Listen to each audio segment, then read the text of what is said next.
The PC is ablaze with brand new games this year. We sorted through what we think is worth the attention. I'm Falcon, today on GameRanks, the top 30 new PC games of 2019. Number 30 is Shenmue 3. Now, I remember way back when Shenmue was originally released for the Dreamcast, and it was a revelation. I mean, does it exactly hold up now? No, but lots of what we have in today's games was introduced in Shenmue. In a lot of ways, Yakuza is kind of hyper Shenmue. For instance, a lot of us really thought we'd never see the conclusion of Shenmue's story. That seems to be basically what we're going to get, which is great. What I'm most interested in is how much they update the gameplay, but I think we'll know a lot more about that very soon. Shenmue is of course hitting PC, but also PS4 on August 27th. Number 29 is Tropico 6, obviously the latest in a long line of country simulators, basically. Basically, you get to be either a benign or a malignant dictator, and you'll shape a Caribbean island nation, obviously called Tropico, through 4 eras: colonial, World War, Cold War, and modern. Tropico's a great game filled with humor and, frankly, a really good simulator. Tropico 5 was great, and there's no reason to believe that Tropico 6, with its fully simulated citizens of the nation, will be anything less. Tropico will be, of course, hitting PC on March 29th and PS4 and Xbox One later in the year. Number 28 is Jump Force, a fighting game where the quote-unquote real world collides with the Shonen Jump universe. If you're not familiar, it's the various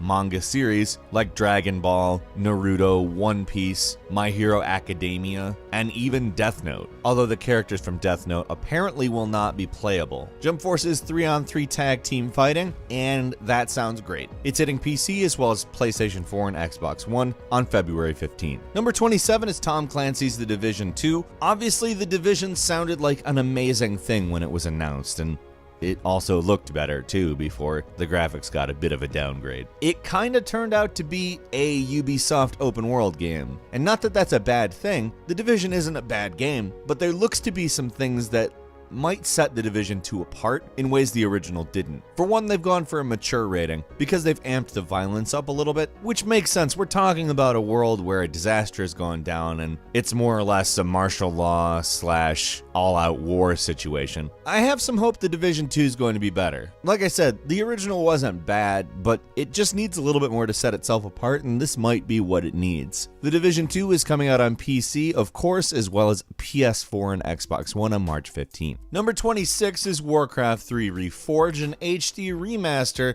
of a classic RTS. And from the looks of it, the graphics are actually quite a bit nicer, and the game itself doesn't look massively changed, which is great because that's kind of what you would want out of it, but we'll probably talk about it a little bit more in depth when it comes out. Needless to say, it's promising though. Warcraft 3 Reforged is coming sometime this year to the PC. Number 25 is The Surge 2, which The Surge, obviously a very good sort of sci-fi Dark Souls adjacent game, with apparently much larger and more ambitious level design according to the developers. They're also adding a specific limb targeting system, which will actually make a difference in the combat, which in my opinion is actually a really good idea, considering it could actually separate it from Dark Souls a little bit more, give it a little bit more of an identity, even though I would say I think it probably has gone ahead and done enough of that. Still, it's always nice to see it be its own thing, and The Surge 1 was great. I'm 100% positive The Surge 2 will be too. It's of course hitting PC, but it will hit PS4 and Xbox One as well sometime this year. Number 24 is Minecraft Dungeons, a spin-off of Minecraft, of course. Pretty self-explanatory. It's a dungeon crawler, and it does look a lot more structured, of course, than Minecraft being an, dungeon crawler rather than an open-ended building crafting experience. We haven't really seen any gameplay from it, but from the environments they showed in the trailer, it does look fairly unique and interesting, and I think that it does seem worth paying attention to. It's coming to PC sometime this year. Number 23 is Control, a game by Remedy Entertainment, the folks responsible for Alan Wake, Quantum Break, the first 2 Max Payne games. Frankly, just a good developer. And in a lot of ways, this looks to be building on some of the things that they touched on in Quantum Break. And while it will be a narrative game. It also intends to give you the ability to sort of engage in emergent gameplay and create your own stories, apparently. We'll see to what extent that actually means later on, but frankly, it looks like a good one. It'll be hitting PC as well as PS4 and Xbox One sometime this year. Number 22 is Rage 2, which is being jointly developed by id Software and Avalanche. Probably more focus on Avalanche, considering they were brought into the fold because of Just Cause, and a lot of Just Cause-ish destruction-oriented gameplay is present in the trailer, so we have to imagine that is at least part of it. This game takes place about 30 years after the first, and the color palette is something that I enjoy commenting on. It looks like a lot of fun, kind of like a neon Mad Max, so to speak, and I can't wait to check it out when it hits PC as well as PS4 and Xbox One on May 14th. Number 21 is Dirt Rally 2.0, which, if you remember the original Dirt Rally from back in 2015, you'll remember a phenomenal, tight, polished game with maybe a little bit less content than it should have had, but for me, it's pretty much one of the better rally car games, period. And Dirt Rally 2.0 comes at a time when even more is possible. For instance, they've included surface degradation to areas in all the stages, so that as you continue to go over a road surface, it will actually shift and brake. This is probably going to do a lot in opening up exactly how you play the game, but we'll see how much soon. Dirt hits PC as well as PS4 and Xbox One on February 26th. Number 20 is Civilization 6 Gathering Storm, which is the second expansion pack for Civ 6, and it will be a weather-focused expansion, which is interesting. The idea is to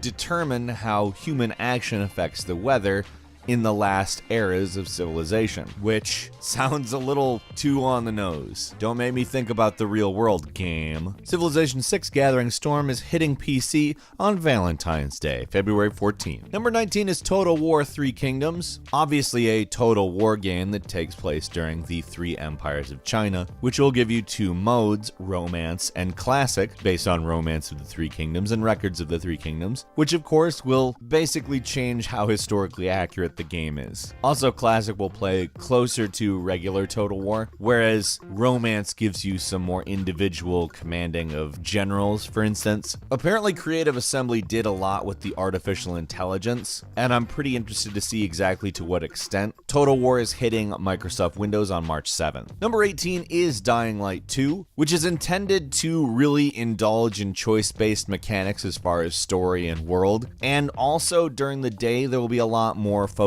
on actually just doing things to improve the lives of normal citizens. Zombies will basically be gone during the day. I mean, you could probably go hunting for them. I don't know. They have to still exist somewhere. But during the night, they're going to be brought to the forefront. It sounds like a very interesting idea to sort of move towards a very consequence-oriented gameplay model, and I look forward to see if it actually happens. Because a lot of the time we're told, choice, that affects the game. It doesn't, really, but I also kind of think they might be serious about it because they have showed off some pretty interesting stuff. Number 17 is Wolfenstein Youngblood, in which you play as the two offspring of BJ Blazkowicz. Not, of course, both at the same time. You want to enlist a friend. It's a co-op game, which, let's just go ahead and say this, a co-op Wolfenstein set in the 1980s where the Nazis are still there, but we have all of the cool lighting stuff from the 1980s. I'm there. Although it sucks that they haven't beat them yet. The Nazis in Wolfenstein are way more competent than the Nazis in real life. Wolfenstein Youngblood is coming to PC as well as PS4, Xbox One, and Switch sometime this year. Number 16 is Metro Exodus, the third in the Metro series. It will continue the narrative from the previous Leave Off. For instance, our two main characters are now married. Aww. I'll bet that's quite convenient in a nuclear winter. Speaking of the nuclear winter, obviously they've done a very good job of showing us what that would look like. And what interests me is the combination of open world areas and linear gameplay. Apparently we're seeing plenty of both in this game, as well as a bunch of pretty awesome looking monsters. Metro Exodus is hitting PC as well as PS4 and Xbox One on February 15th. Number Number 15 is Gears 5. They've dropped the of war because people don't really say Gears of War in normal conversation. It actually is going to focus on Kate, who was more or less really the driver of the previous story in Gears 4. Not that the other people won't be there. The two Phoenixes, father and son, will be present, and also there will be local split screen as well as online cooperative gameplay. Really the strength of Gears of War. Gears 5 will be hitting PC, of course, as well as Xbox One sometime this year. Number 14 is Age of Empires 4, which we don't know a lot about, keep in mind. It was announced in 2017 and been kept a little bit quiet since. From the looks of it, Age of Empires 4 will take place across a lot of different eras, and it is coming to the PC sometime this year. Number 13 is Mortal Kombat 11, and I keep saying this, but the only thing I really care about in Mortal Kombat 11 is if they don't include microtransactions to do an easy fatality. Again, easy fatality is something that very well could be included for accessibility purposes. I want people with disabilities to enjoy Mortal Kombat as much as I do, of course, but charging for it? No. Let's not do that. Other than that, Mortal Kombat's an awesome series, and I cannot wait for the next entry in it. It is hitting, of course, PC as well as PS4, Xbox One, and Switch on April 23rd. Number 12 is Crackdown 3, the mythical Crackdown 3. I don't even know how this is happening, but the imminent release of Crackdown 3 is a thing. We're going to be destroying environments and enjoying ourselves in Crackdown 3's world very soon. It is, of course, hitting PC and Xbox One on February 15th. Number 11 is Anthem, the multiplayer loot collecting, robot suit piloting, hopefully great third-person shooter that recently added a social hub after feedback from beta, which is good because I think most people assumed it was going to have one, even though they had pretty explicitly shown that it wasn't going to have one. However, from impressions, it's very not Destiny, even though in a lot of ways it sounds like Destiny. Honestly, the world just seems a lot more vibrant and alive, and we'll see exactly how that pans out. It could still not be great. I am kind of both looking forward to and hoping that it is good. I mean, Electronic Arts. I have hope though. Anthem's coming to PC as well as PS4 and Xbox One on February 22nd. Number 10 is Devil May Cry 5, which I can sum up basically in one word: finally. Not that DMC is bad. I know that people will disagree with me on that. A lot of people really hated DMC, but I thought in a lot of cases DMC did exactly what it was trying to do very well. It just wasn't Devil May Cry 5, and that's kind of what we all wanted, and we're all getting it now. It's Devil May Cry 5. It's the game that hack and slash people have wanted for years. I can't wait to play this game. It looks phenomenal. It's coming to PC as well as PS4 and Xbox One on March 8th. Number 9 is Star Wars Jedi Fallen Order, a game from Respawn that apparently is a single-player, lightsaber action type game, in some ways maybe even a little bit similar to Force Unleashed, game set after Revenge of the Sith. Now again, same era that Force Unleashed takes place in, however, you are a Padawan in this game, and you're trying to get by. Now this game is single-player only, and it is brought to us by the creators of Titanfall, of course. And let's just go ahead and say their campaign for Titanfall 2 was very good. It bodes well. It may be the Star Wars game we've been waiting for from EA, you know, after all the many games they've released. All 2 of them that have not been disappointments at all. Yeah. It's coming to PC, PS4, and Xbox One sometime this year. Looking at November, but we'll see. Number 8 is Hytale. Hytale comes to us by Hypixel Studios, the co-founders of the Hypixel Minecraft servers, with what looks like to be the intent of making bigger, better Minecraft. The game looks very much to be intended to work like Minecraft, with a creative mode that is obviously focused on building. However, they intend to have like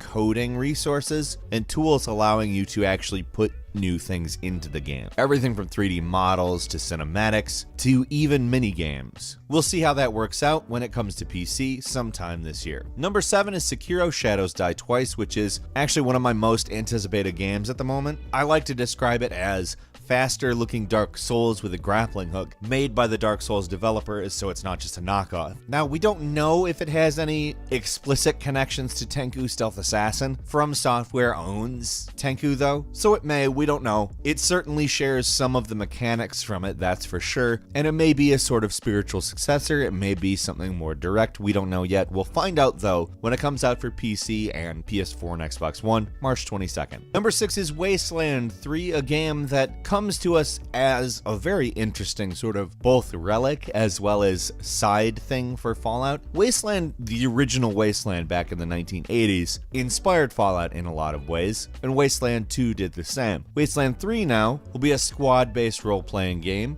with turn-based combat, set in post-apocalyptic Colorado. It was developed by the same people who worked on Torment: Tides of Numenera, which, yes, thank you, that's good. It's hitting PC as well as PlayStation 4 and Xbox One sometime late this year. Number 5 is Halo Infinite. Of course, obviously the next Halo game, which has been kept under wraps, even though this is technically the year. I suspect we'll probably get some sort of big presentation at E3 that's meant to market the game, but it does look interesting from what we've seen, which is, like I said, is very little.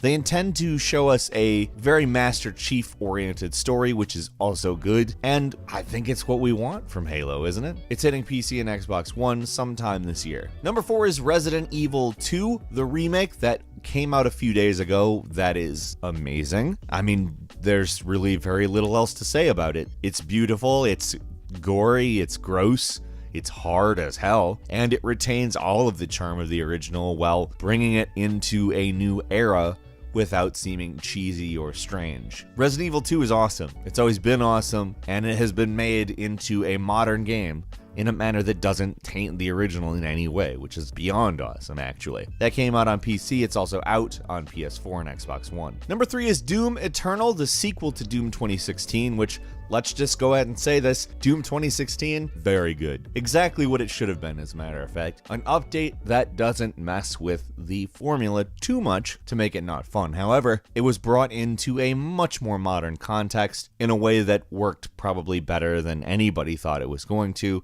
In fact, when I first heard they were doing a Doom remake, a Doom reboot, whatever you want to call it, I was kind of like, why? But after seeing it and playing it, I was kind of like, oh, that's why. Doom Eternal looks to continue that, and I think it probably will. It looks bigger, it looks more involved, and that's what I want out of it. Doom is the premier first-person shooter, the granddaddy of first-person shooters as we know them today. Doom Eternal is coming to PC, as well as PS4, Xbox One, and Switch sometime this year. Number 2 is Cyberpunk 2077, which is frankly just a huge deal just as it is. Night City looks to be very large, and it looks to be a landmark in open worlds on account how vertical it is. In a lot of ways, I've seen a lot of stuff that reminds me of Mirror's Edge, actually. Obviously, there isn't parkour that we're aware of in such a fashion, but despite its grimier look and its more wide color palette, I feel like there's some influence there that is worth talking about. We probably will later. Cyberpunk is just amazing looking. A first-person open-world RPG by the people who made The Witcher 3. Yes, yeah, give me that, thanks. And finally, number 1 is The Outer Worlds. In my opinion, probably the most interesting, if not the definite best looking. Like, Cyberpunk 2077 is going to be hard to beat. But Outer Worlds, it comes to you from the folks that made Knights of the Old Republic 2,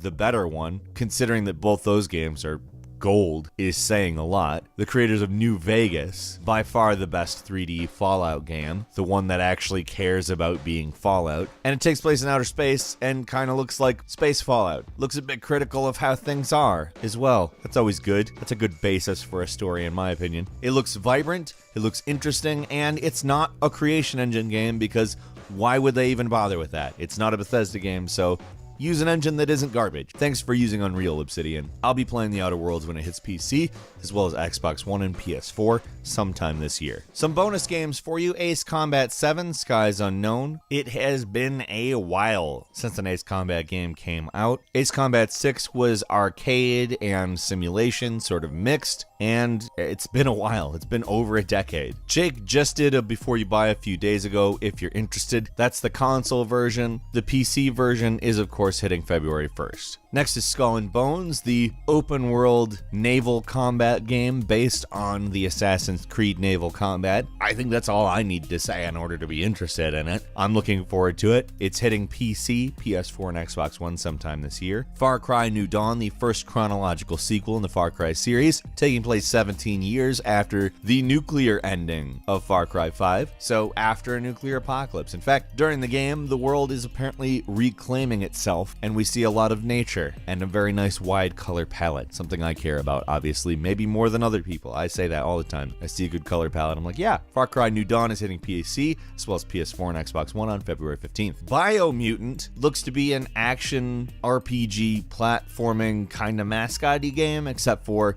you have a lot of control over the look of your Biomutant. It's obviously raccoonish, but I think it's going to be a deep game with a faster pace than maybe your typical action RPG, but maybe a little slower than a hack and slash. I don't know, it looks really interesting to me. It's hitting PC as well as consoles sometime this year. Man of Medan is a game from the developers of Until Dawn. They are launching their own sort of cinematic universe. I don't know if we have a word for that in games yet, but the Dark Pictures Anthology is, of course, what they're referring to, Man of Medan being the first game. It looks to be the same kind of game, except for multi-platform and perhaps maybe a little more involved. It's hitting PC and a PS4 and Xbox One sometime this year. And finally, Left Alive, a mech game that looks like something from the PS2 era, except for with much better graphics, taking place in the Front Mission universe, something I want to play, like, a lot. Honestly, it looks amazing. That's coming to PC and PS4, February 26th. What PC games are you looking forward to this year? Leave us a comment. Let us know what you think, and if you like this video, please click like. If you're not subscribed, now's a great time to do so. We upload brand new videos every day of the week, and the best way to see them first is, of course, a subscription. So click subscribe, and don't forget to click the notification bell. As always, thank you very much for watching this video. I'm Falcon. You can follow me on Twitter at Falcon the Hero. We'll see you next time, right here on GameRanks.